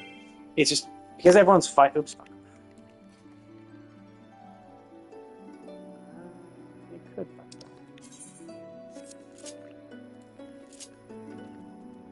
But yeah, so you just get so many people bitching and moaning, and it's like you get people fighting against each other for this shit, and then you get these like, and it's crazy because you see some. I've seen streamers like gloat kind of when they see like Xbox and Sony people like go against each other, and they're like, "Oh, let's look at these stupid console warriors." It's like, dude, you literally do the exact same thing. You do the exact same bullshit console war bullshit. You're just your PC is your console, and you insert yourself into this bullshit, and then you just try to like do all this shit, and it's just like all these like stupid detractions, and it's just like, dude, just like play the game on the system you want to play on, right? If you prefer PC, play it on PC. If you prefer Xbox, play it on Xbox. If you prefer Sony or PlayStation or Nintendo, I mean, it's not even like it's not really much of a preference for Nintendo. If you want to play a Nintendo game, you play it on Nintendo products, or else you're fucked. So it's just like, yeah, just play it on the system you enjoy. You know, just enjoy it. And it is kind of annoying how tribal we get. It's a bunch of people who have made a purchasing decision and now just want to prove that they made the right decision. Where it's like, yeah, I chose this and I'm right, you're wrong, fuck you. You know, I made the right one. You guys are just morons for not choosing the correct decision. You know, as a way to like bolster their own like self-confidence and ego, and it's just so fucking dumb. Like, why do you care? Like, Sony doing well doesn't mean shit. I mean, other than like, cool, if they do well, then you might get some good, you know, games. What we all want. We all want good games. So maybe if you stop like bitching and moaning against each other, stop all this stupid fighting, you know, you just get some good games and enjoy your games and stuff. So, I know it will never end. It'll just always happen because it's just people are just so people are stupid, and they just can't be happy, and they just have to be right, and they can't just enjoy things. I mean, it's the same kind of reason why like things are kind of sucky for a video game like reviews and stuff. It's because you get a bunch of people who are just like coming in and like wanting games, like all games to be made for themselves. They're like, well, I want to play this game, but I don't like this game, therefore it's a bad game. It's like, well, no, like you don't like this genre of game to begin with, or like it was clear that this game is not made for you. Like you come in with unrealistic expectations, and then are like surprised when your expectations aren't met, and it's like, well, yeah, like it never touted itself as anything. Like people were bitching and moaning about Final Fantasy 16. I mean, they still do, that it's not turn-based, and it's like they said it wasn't going to be turn-based. So like going in and playing 16 and then bitching and moaning at that point that it's not turn-based is stupid, right? Like, I prefer turn-based games, right? Like, I would much prefer a turn-based game than a action combat game, you know? But I'm not going to go and play Final Fantasy 16 and bitch and moan about how it, and rate the game poorly because it's action combat. Now, I might rate it less, because, like, yeah, sure, my preference, like, my idea of a 10 out of 10 game, it might be a turn-based game, and so because it's not, it might get a point down. But I'm not going to be like, oh, it's a 0 out of 10 game because it's not turn-based, right? Obviously, that's bullshit, right? Like, if you get a bunch of people who just cannot accept a game for what it is, and just say, oh, well, you betrayed all these expectations that I should never have had because you never promised any of these things, and so I'm going to rate your game poorly. It's very similar to the consoles wars and shit like that. It's a bunch of people who just can't be happy. You know, who can't just be satisfied with what they have and enjoy what they have. They have to enviously look at what the other side has, and then they have to insult the other side to make themselves feel better because of their envy. And it's just like, dude, all systems have a bunch of good games. Like, no matter what system you buy, you're gonna have a good time. You know, there are a lot of games on every single system to enjoy. You will not be bored. There is a variety. You'll have a ton of games to play for a long, long, long time. And then, of course, they're producing more games, so like there will be more games. So like, just be happy with what you have, enjoy what you have, and play it the way you want to play it. Right? Just do that. Simple. You know. So it is a shame. I do dislike that it's kind of like how things have become. I think, you know, Twitter and social media has definitely made it worse, because now you just get more these tribalistic people are able to get like positive reinforcement by getting social engagement on like Twitter and Reddit and all that shit. So it's like, it is a shame that this is going to happen. Eventually, like, because like, and then and that's the other thing. It's like people think, oh, consoles will just go away. It's like, I don't think they'll go away. They serve a specific. I mean, as I said, there's more reasons to get a PC or to get a console than just, you know, like, I mean, it's tough for them to grow. But the consoles have their own value. The fact that they take up very little space, you just plug them into TV, the fact that you can just pick up your console and bring it to another person's home. Like, you can bring your computer to another person's home, but computers are definitely bulkier and bigger and just not nearly as portable. And like, I brought my PlayStation over to a friend's house and we played games there because he doesn't have a PlayStation. So I'm like, I'll bring my system and my games, and we can just plug it into your television, boom, and we can play the game. It's that fucking simple. Like, you just can't do that on a PC. And also, even if I did bring my PC, it's like, we can't just plug it in and be like, plug it into his TV and be like, cool, let's both play this game. It's like, no, it'd be like I would have to bring it in, plug it in, set up near a desk, and then we play online from different rooms, or you try to set it up in the same room his office is in.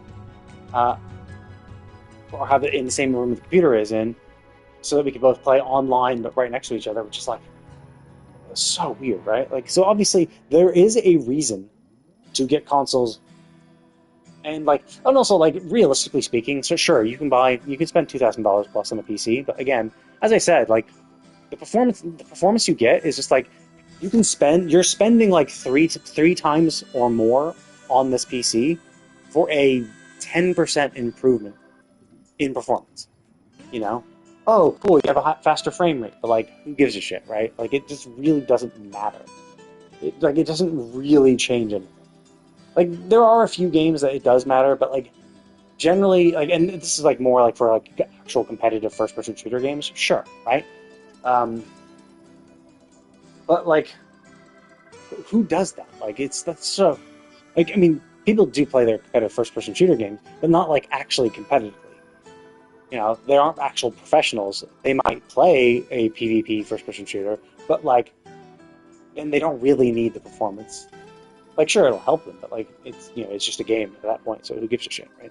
So yeah, so there definitely are reasons behind it. So it's not like the consoles will disappear, but I do believe that we are kind of getting to the point where we have kind of peaked, where graphics have gotten to that level where it's like, holy shit, we have photorealism. We're good, you know? Because now that we have photorealism, like, so right now, like, consoles are trying to balance performance and graphics, and we've gotten graphics to the level that it really can't be improved. We've gotten graphics to the level of, yes, it is photorealistic. Like, okay, if that can't be improved, then the only thing left to improve is performance. So, like, that's the cool thing, is that consoles are going to get to the point where they will be running 60 frames a second, 120 frames a second. Really, maybe not 120. I think realistically, 60 is all you need. I know there's definitely going to be people like, no, it has to be 120. PCs can do 120. Like, it has to be that. But it's like, basically, the higher the frame rate you get, the less it matters, right? It is it has a fast diminishing returns. It's a logarithmic type thing. Where it's like, yeah, it'll like go, because like movies are 22, right? Movies are 22 frames a second, and then games were 30 frames a second. And so, like, the difference between movies and games, yeah, sure, you're going to notice that a lot. And the difference between 30 and 60, you can kind of notice it, not really. Like, maybe if you're just super used to a high frame rate, then maybe you can kind of notice it a little better. But then from 60 to 120, it's like practically, like, no one's going to fucking notice that shit, you know? If you can keep a stable 60 frames per second all the time, like, no matter what you're doing in the game, it's always at 60, that's perfect. That's all you need. Like, I don't think we'll ever need to do more than that. No, I say I don't think we'll need to do more than that, but if we can, like, eventually, if our technology gets better and we can do 120 just as easily as 60, then fine, sure, do it, right? But, you know, I would say at this point, now that we got photorealistic graphics, I think the next thing to do is just to make it so that we can get 60 frames per second solid, no matter what's happening, at all times, with, you know, 4K resolution. Like, yeah, we have the 4K resolution photorealism, and we have a method of going to 60 frames per second by lowering the resolution. Now, obviously, the next step is to 60 frames per second. So I think we're kind of getting to the point where we might not need consoles as frequently because technology is not advancing fast enough. Like before, it was advancing in leaps and bounds, but I think we're kind of gotten to the point where it's like nothing revolutionary is really going to happen. And so I did find it like silly that people were talking about the PlayStation 6. I'm like, no, like honestly, the PlayStation 5 Pro should be good. Like, I think console developers should start thinking more in terms of a longer cycle. So maybe like a 10-year cycle, perhaps, between consoles. So it's like the console will last for 10 years. And maybe like at 5 years, you can do the Pro version, right? So it's like, but even then, like I think we're just kind of getting to the point where there's not going to be a huge difference between the base version and the Pro. Like, will there be enough of a technological development that we could do a Pro version of something? Like maybe it could be more in tune with like the level of program and hardware optimizations and stuff like that, perhaps, and heating distribution better, like making it better. But I'd still say it's a new console every 10 years. That'd be fine. That's basically how long you'd wait between upgrading a PC. Usually less. Most people do it within a little less of a time frame, but I think we are getting to that point where it's just like we aren't revolutionizing technology enough to make it worthwhile to make another console. We just got to wait until like we can do another leap forward.